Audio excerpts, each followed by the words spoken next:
बच्चों, पिछले वीडियो में हमने हमारे प्रथम अध्याय के अभ्यास प्रश्नों को हल किया था। आप उसको अपनी कॉपी में उतार लीजिए और याद कर लीजिए। हमारा अगला जो है भाषा की बात, वो हम आज देखते हैं। इसका भाषा की बात का पहला प्रश्न है, स्वर्ण श्रृंखला और लाल किरण सी में रेखांकित शब्द जो है गुणवाचक विशेषण है। कौन सा विशेषण है? गुणवाचक विशेषण है।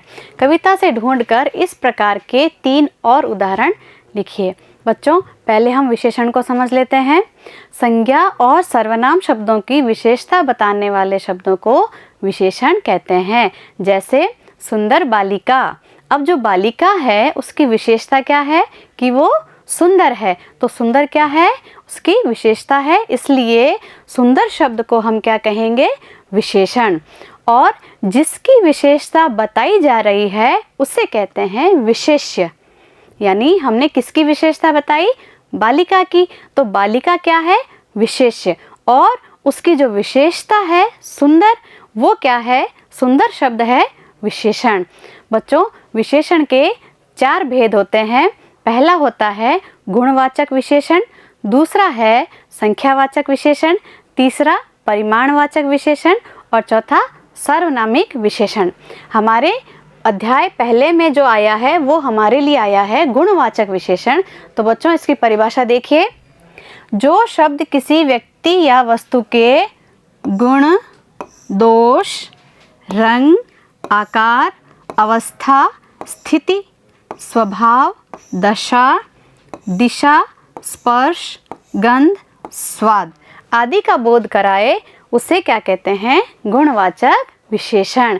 यानी कि किसी व्यक्ति या वस्तु के अंदर जो गुण हैं, जो विशेषताएं हैं उसकी, उन सब में ये सब आता है। रंग, आकार, अवस्था, स्थिति, स्वभाव, दशा, दिशा, स्पर्श, गंध, स्वाद, इन सब का जो बोध कराते हैं उन्हें कहते हैं गुणवाचक विशेषण।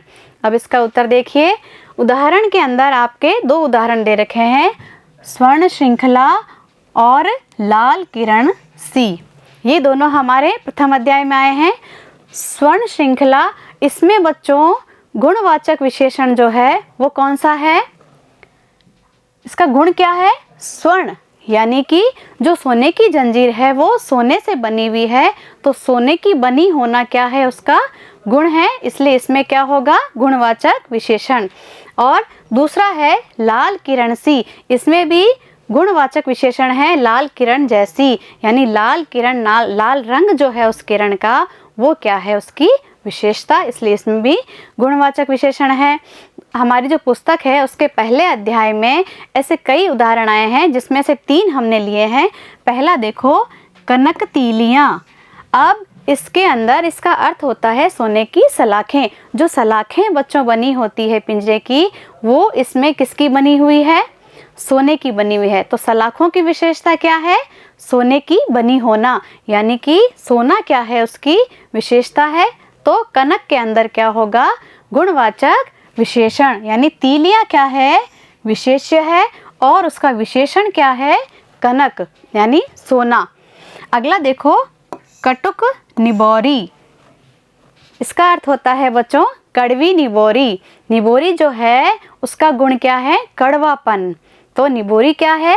विशेष्य है और इसका गुण क्या है? कड़वापन, यानी वो कड़वी है। तो इसमें क्या होगा? गुणवाचक विशेषण। अगला देखो बच्चों, तारक अनार। यानी कि तारों जैसे अनार के दाने। अब इसमें पक्षी ने जो तारे थे उनको क्या समझा था? अनार के दाने। तो अनार के दानों की विशेषता क्या है? कि वो तारों जैसे नजर आते हैं। तो तारों जैसे यानी कि ये क्या हो गया? उसका गुण हो गया। तो इसमें भी क्या हुआ? गुणवाचक विशेषण। आगे देखो बच्चों, भूखे प्यासे में द्वंद्व समास है। इन दोनों शब्दों के बीच में लगे चिन्ह को सामासिक चिन्ह कहते हैं और इस चिन्ह से और का संकेत मिलता है। जैसे भूखे प्यासे का भूखे और प्यासे। तो बच्चों, द्वंद्व समास को समझने से पहले हम क्या करेंगे? समास को समझेंगे। तो बच्चों, समास का अर्थ होता है संक्षिप्तीकरण। यानी कि जब दो या दो से अधिक शब्दों से मिल करके एक छोटा या नया रूप बनता है उसे कहते हैं समास। दूसरे शब्दों में यदि ये कहा जाए कि कम से कम शब्दों में अधिक से अधिक अर्थ स्पष्ट करने वाले शब्दों को क्या कहते हैं? समास कहते हैं। समास के बच्चों 6 भेद होते हैं। पहला होता है अव्ययी भाव समास, दूसरा तत्पुरुष समास, तीसरा कर्मधारय समास, चौथा द्विगु समास, पांचवा द्वंद्व समास जो हम पढ़ेंगे, और छठा होता है बहुव्रीहि समास। तो हमारी जो पहला अध्याय है उसमें आया है द्वंद्व समास। तो बच्चों जैसा कि इस प्रश्न में दे रखा है कि इस प्रकार के आपको 10 अन्य उदाहरण खोज करके लिखने हैं, तो उससे पहले हम क्या करेंगे, इस परिभाषा को समझेंगे। जिस समास में समस्त पद बच्चों कहते हैं, ये जो है भूखे प्यासे ये समस्त पद है। इस समस्त पद के दोनों पद प्रधान हो या दोनों पद समान हो, यानी कि भूखे शब्द जो है उसका भी उतना ही महत्व है जितना कि प्यासे शब्द का। तो दोनों जो पद हैं वो इसमें समान होते हैं, दोनों ही पद प्रधान होते हैं। और दोनों पदों को मिलाते समय और, अथवा, या, एवं आदि जो योजक शब्द हैं वो लुप्त हो जाते हैं। तो वहाँ कौन सा समास होता है? द्वंद्व समास।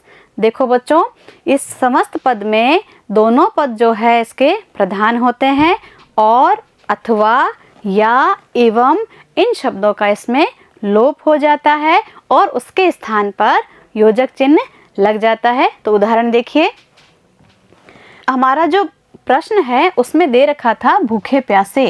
इसका अर्थ होता है बच्चों भूखे और प्यासे।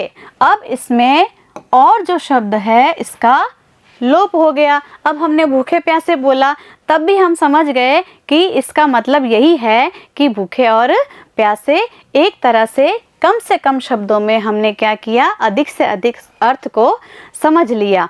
तो द्वंद्व समास में क्या हुआ, दोनों ही पद प्रधान थे, लेकिन बीच में जो और शब्द लगा था वो और जो है उसका लोप हो गया और भूखे प्यासे द्वंद्व समास बन गया। ऐसे ही 10 उदाहरण और देखिए। रात दिन का अर्थ होता है रात और दिन, लेकिन जब हमने द्वंद्व समास में इसको लिखा तो और जो है इसका लोप हो गया और हमारे लिए क्या शब्द बन गया, समासिक शब्द रात दिन। इसी तरह से देश विदेश का देश और विदेश, इसमें भी और लुप्त हो गया। माता पिता, माता और पिता, यहाँ भी और का लोप हो जाता है। दूध दही, दूध और दही, यहाँ भी और का लोप कर दिया, क्योंकि हम इन शब्दों से समझ पा रहे हैं कि बीच में और है लेकिन इसकी आवश्यकता नहीं है।